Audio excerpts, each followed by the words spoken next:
आशा करता हूं आप सब बहुत अच्छे होंगे। मेरा नाम है सिद्धांत अग्निहोत्री। स्टडी ग्लोस पे आपका बहुत बहुत स्वागत है। कल हमने इन महाशय की बात की थी। कमेंट बॉक्स मैंने ऑफ कर दिए हैं मेरे भाई। मैं एक बात बता दूं कि ये जो आप बोल रहे हो ना, इन्हीं के साथ के ही हैं जिन्होंने इसको उजागर किया था, ठीक है। और कुछ इसमें हिंदू भी है। और देखिए, धर्म को लेकर कभी भी टिप्पणी ना करें, मेरी आपसे विनती है ना। ये पाकिस्तान की साजिश है, आईएसआई की बड़ी साजिश है। मैंने आपको बोला था, और देखिए इंडिया टुडे की खबर ने इस लिंक को एस्टैब्लिश कर दिया है। मैं आपको बता रहा हूं कि आईएसआई की तगड़ी साजिश है कि भारत में दंगे करवाएं, और इसमें बांग्लादेश भी साथ है इनके, और अब टर्की भी साथ आ गया है। तो बात करेंगे किस तरीके से इनके आईएसआई लिंक जो है वो सामने आए हैं। लेकिन उससे पहले चाणक्य नीति का हम बात करते हैं। आज आखिरी दिन है कोर्स की, तो आप अवेल करिए, आपको बहुत ज़्यादा फायदा होगा। ये टोटल 10 लेक्चर्स हैं, एक एक लेक्चर 2 से ढाई घंटे का, 600 के करीब वर्सेस, ज़िंदगी बदल जाएगी। नीति 70 कूपन कोड यूज़ करें, मात्र 300 रुपये का कोर्स है। तो बात ये है कि ये काम कैसे करता है। स्टेप 1, सबसे पहली चीज़, फर्स्ट थिंग फर्स्ट, कॉन्टैक्ट किया जाता है ऐसे लोगों को। किसके द्वारा? आईएसआई के द्वारा। आईएसआई के जो लेवल 2 के ऑपरेटिव्स होते हैं, सबसे ऊपर वाले ऑफिसर्स नहीं, जो लेवल 2 के, वो क्या करते हैं, वो नेटवर्क बनाते हैं। जैसे ज्योति मल्होत्रा के केस में हुआ था। उसके बाद इनको कांटेक्ट किया जाता है। अगर ये लपेटे में आ गए, पहले तो पूरी मैपिंग की जाती है कि कौन कौन एंटी इंडिया एक्टिविटी कर रहा है, या क्या हमारे कौन रेडार पे है। और अगर एक बार ये लपेटे में आ गए तो उसके बाद इनको पैसे, इनसे मीटिंग फिक्स की जाती है, इनसे बात की जाती है, फिर इनको पैसे दिए जाते हैं। तो स्टेप 2 में पैसे आएंगे। स्टेप 3 जो है एग्जीक्यूशन होता है।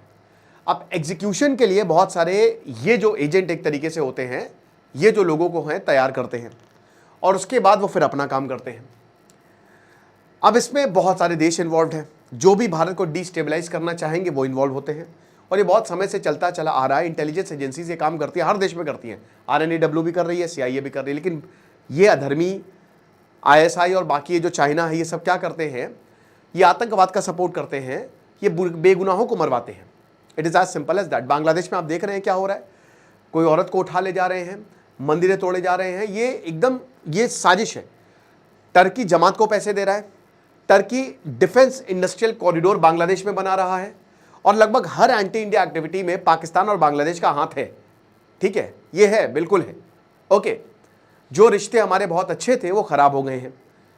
चाइना जो है वो पैसे से मदद कर रहा है, टर्की जो है वो डिफेंस और पैसे दोनों से मदद कर रहा है। अर्दोगान जो है वो एक आइडियोलॉजिकल वॉरफेयर खेल रहे हैं। वो दो तरीके से, एक तो डिफेंस में चाइना और बांग्लादेश, पाकिस्तान और बांग्लादेश को मजबूत करो, और दूसरा बंगाल, नॉर्थ ईस्ट, भारत के जो सेंसिटिव बॉर्डर हिस्से है ना, बंगाल, नॉर्थ ईस्ट, यहां पे अगर प्रॉब्लम्स हो रही है तो उसको और बढ़ा दो। नॉर्थ ईस्ट में स्पेशली आसाम, त्रिपुरा, और देखिए अभी भारत ने म्यांमार के ऊपर स्ट्राइक किया ड्रोन से। क्यों किया? यही अल्फा आई, सब लिंक्ड है एक दूसरे से, और उधर खालिस्तानी प्रोपेगेंडा चल रहा है। तो ये जितने भी है ना, जाहिर सी बात है कि आईएसआई तो प्लॉजिबल डिनायबिलिटी की हमने तो कुछ किया नहीं, हम तो जानते भी नहीं है कौन है। लेकिन जब इंटेलिजेंस एजेंसी जो है वो देखती हैं, तब पता चलता है कि जितने भी हैं ये सब आईएसआई के पैसों पे पल रहे हैं, और नहीं तो ये आईएसआई को कांटेक्ट करने की इन्होंने कोशिश की है। ठीक है, तो ये जो सेल्फ स्टाइल्ड गॉडमैन है भारत में, अभी जैसे उत्तराखंड में फेक बाबास को देखिए, असली जो संत आपको मिलेंगे नहीं।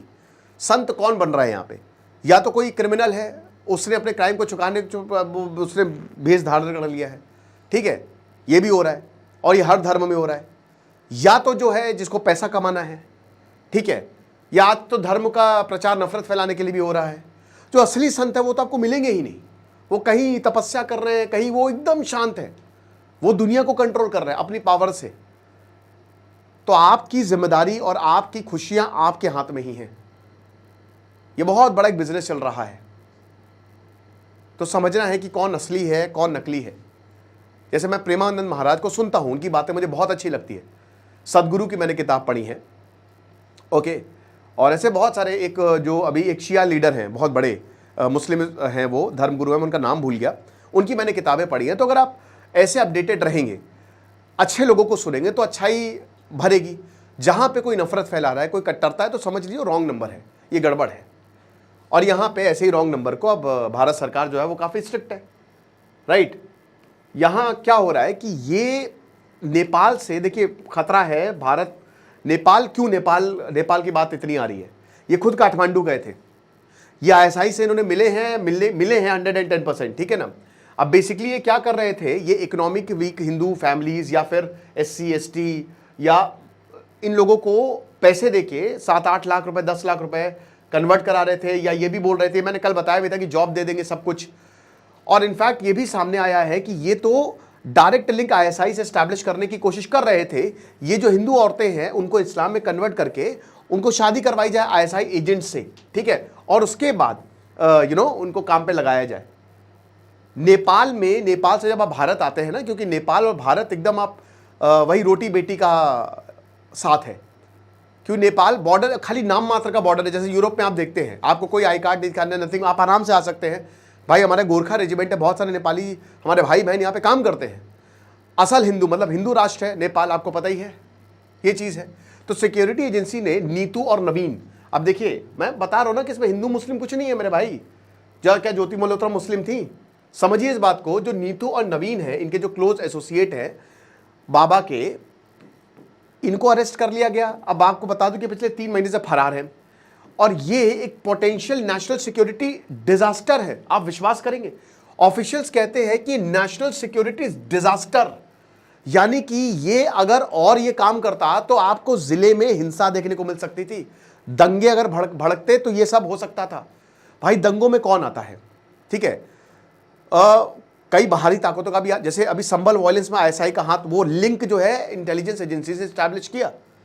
ओके, आम आदमी तो नहीं चाहेगा कि भाई दंगा भड़के, लेकिन जब एक बार दंगा भड़क गया तो बड़ी प्रॉब्लम हो जाती है, ठीक है। दोनों साइड के लोग जो हैं वो परेशान रहते हैं। और यहां पे एक डेलीगेशन जो है वो पाकिस्तान नेशनल डिफेंस यूनिवर्सिटी, उन्होंने काठमांडू में एक इवेंट हुआ था, पाकिस्तान एम्बेसी। अब देखिए नेपाल काफ़ी हद तक चाइना के लपेटे में है। हमारे हित में यही रहेगा कि नेपाल में राजशाही वापस आए, और उसको लेकर प्रोटेस्ट भी हो रहे हैं नेपाल में, ठीक है, क्योंकि उनकी जो सरकार है, जब से डेमोक्रेसी आई ना तब से वो एंटी इंडिया है, और वो इनको भारी भी पड़ रहा है। आप देखिए कुछ देश इंडिया से अलग नहीं जा सकते, मालदीव्स हो गया, नेपाल हो गया, ऐतिहासिक तौर पर इंडिया का पार्ट रहे हैं, और आप डिपेंडेंट हैं, आप नहीं हो सकते, आपकी ज्योग्राफी अलाउ नहीं करती है, आपका बॉर्डर अलाउ नहीं करता है, ठीक है ना, नहीं कर सकते आप। जैसे बांग्लादेश भी जो इतना कह रहा है चाइना चाइना, इन सबको खामियाजा भुगतना पड़ेगा। जैसे श्रीलंका का हाल हुआ, पाकिस्तान का तो आप देख ही रहे हैं, सब खामियाजा भुगत रहे हैं, राइट।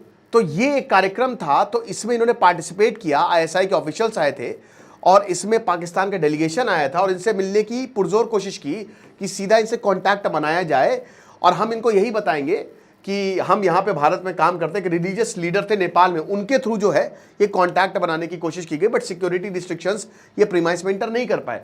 बट ऐसा नहीं है, इनके 110% आईएसआई लिंक है, और ये जो बारनी जो उत्तर प्रदेश में है, वहाँ पे ये बेस जो है वो इस्टेब्लिश करने की कोशिश कर रहे थे।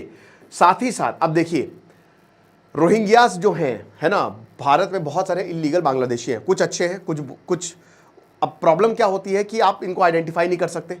कुछ जेन्युइन जिसकी प्रॉब्लम है, रोहिंग्यास के हालात बहुत ख़राब हैं, लेकिन इनमें हम ये नहीं कह सकते हर कोई, कुछ लोग बहुत चाइना के लिए काम कर रहे हैं, कुछ रोहिंग्यास जो हैं, या कुछ म्यांमार इनको एक्सप्लॉइट कर रही है, और आईएसआई के उसमें है ये। तो इसमें यह भी बताया जा रहा है कि रोहिंग्यास रिफ्यूजीज को ये लाने वाले थे, इनको प्रेजेंट करते एज हिंदू, और उसके बाद इनको इस्लाम में कन्वर्ट करके प्रॉब्लम क्रिएट करते। ये सारी चीज़ें जो हैं वो बातें चल रही थी, और इसमें नेटवर्क कहाँ कहाँ है आप देख लीजिए, भारत के हर जगह पे, महाराष्ट्र में, कर्नाटक, तमिलनाडु, बिहार, वेस्ट बंगाल, अभी सेंसस होने वाला है, और मैं लिख के दे रहा हूं दोस्तों, सेंसस होगा, बवाल निश्चित है, बवाल ये, और ये इसमें आईएसआई ये सब ये वेट कर रहे हैं कि भाई जल्दी सेंसस हो, और ये बवाल होंगे, माइक्रो लेवल पे रायट्स करवाए जा सकते हैं। मेरी बात आप नोट कर लीजिए। तो मैं इसीलिए कह रहा हूं कि बहुत सतर्क रहना है हमारी भारत सरकार को, हमारी इंटेलिजेंस एजेंसी को, जितना हो सके ऐसे लोगों को धरे पकड़े, राइट। तो ये चीज़ है। तो अब उसमें बलरामपुर जो है वो that was chosen as the central region in operations के लिए, कि यहाँ पे सब चीज़ें की जा रही थी, और साथ ही साथ इनके कनेक्शंस इंटरनेशनल इस्लामिक ऑर्गेनाइजेशन, जो पैसे आए हैं 200 करोड़ और 300 करोड़, टोटल 500 करोड़ के करीब पैसे आए हैं, इसमें से आधे से ज़्यादा पैसे 60% तो इलीगल है, हवाला से पैसे हैं। तो ये सब, ये मुस्लिम वर्ल्ड लीग, दावत इस्लामी, और ये सब एक साथ मिलकर जो है वो काम कर रहे हैं।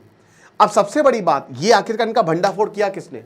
देखिए मोहम्मद अहमद खान, ये आदमी जो है, इन्होंने बोला कि भैया हम इनके क्लोज एसोसिएट थे, हम इनके साथ काम करते थे और शुरुआत में मुझे लगा कि धर्म गुरु हैं, प्रचार प्रसार कर रहे हैं, लेकिन बाद में मुझे समझ में आया कि भैया यहाँ तो बहुत गड़बड़ चीज़ें चल रही है। तो इन्होंने, अगर मोहम्मद अहमद खान नहीं होते ना तो शायद इनका जो चेहरा है आपके सामने नहीं आता। इन्होंने जो है वो इनके चेहरा को ले बताते हैं कि भाई मैं खुद भी बहुत ज़्यादा ट्रबल्ड था, ठीक है, इन्होंने मेरी ज़मीन को ज़बरदस्ती जो है वो अपने कब्जे में ले लिया, जो कि करोड़ों की थी, जो मेरे नाम पे थी, मैं इसका पार्टनर था फाइनेंशियल डीलिंग में, राइट। और उसके बाद ये 2023 में मिला और उससे पहले मैं इनको नहीं जानता था, लेकिन मुझे लगा कि धर्म का। अच्छा, एक और चीज़, ये रब्बानी गैंग, इस तरीके के गैंग्स बहुत भारत में एक्टिव है और मैं ये अपील करूंगा सरकार से कि इनके ऊपर ऐसे कार्रवाई करें। ऐसे गैंग हैं जो इलीगल ग्रैबिंग्स कर रहे हैं, फंडिंग है, लैंड ग्रैबिंग्स हैं और थ्रेट्स हैं, ठीक है। और ये रब्बानी गैंग जो है ये डायरेक्टली बाबा के इंस्ट्रक्शंस पे काम करता था। इन्होंने लैंड को ग्रैब किया, फेक डॉक्यूमेंट्स बनवाए, लोगों को धमकाया है, साथ ही साथ मुख्तार अंसारी, ये जितने भी आपको दिख रहे हैं ना माफिया, इन सबके भी लिंक्स हैं। जितने भी आपको लॉरेंस बिश्नोई और सब समझ लीजिए, वर्चस्व की लड़ाई है ये। तो बाबा के अरेस्ट के पहले जो member of the Rabbani gang है उन्होंने ये रक्षा परिषद को भी ज्वाइन किया। अब अगर ऐसी ये बात सच है तो ये तो बहुत ही चिंता की बात है, यानी कि कहीं ना कहीं एडमिनिस्ट्रेटिव सर्कल्स में ये लोग आ गए हैं। तो आप समझ लीजिए कि दिक्कत है। तो देखेंगे, वैसे सरकार इसमें एक्टिव है, इंटेलिजेंस एजेंसी एक्टिव है। खुश रहिए, पढ़ते रहिए। दिस इज सिद्धांत अग्निहोत्री साइनिंग ऑफ। चाणक्य नीति के कोर्स को आप अवेल कराएं, आपको बहुत ज़्यादा फायदा होगा। Thank you so much.